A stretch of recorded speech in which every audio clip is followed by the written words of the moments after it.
Critical pa rin ang kondisyon ni Dolphy dahil sa pabalik-balik na pulmonya. Pero maayos naman daw ang reaksyon ng Comedy King sa treatment. Mula sa Makati Medical Center, nakatutok live si Sandra Aguinaldo. Sandra. Kara, meron pa nga pulmonya ang Comedy King na si Dolphy, kaya mahigpit na binabantayan ng mga doktor ang kalagayan nito ngayon. Ayon dito sa health bulletin na inilabas ng pamilya Quezon ngayong hapon, nananatiling nasa critical na kondisyon si Dolphy dahil na rin sa pabalik-balik na pneumonia. Gayunman ay maayos naman daw ang reaksyon ni Dolphy sa treatment at nakakasagot din ito kapag kinakausap. Nakatulong daw ang dialysis at nagkaroon na improvement sa kanyang kidney function. At yung infection na dumapo kay Dolphy nung nakarang linggo ay humupa na at patuloy na ginagamot.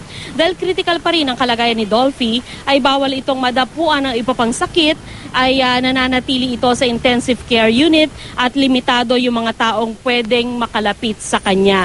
Sa kabila nito, Kara, umaasa pa rin ang isa sa mga anak ni Dolphy na sa July 25 sa kanyang birthday ay maaring makauwi ang kanyang ama. Ayon kay Ronnie Quezon, sa araw na iyon, sa July 25, ay nasa ospital man daw o nasa bahay si Dolphy ay magkakaroon o planong magkaroon ng family get-together para na rin ipagdiwang ang kaarawan nito. Yan muna ang pinakahuling ulat mula dito sa Makati Medical Center. Kara? Maraming salamat, Sandra Aguinaldo.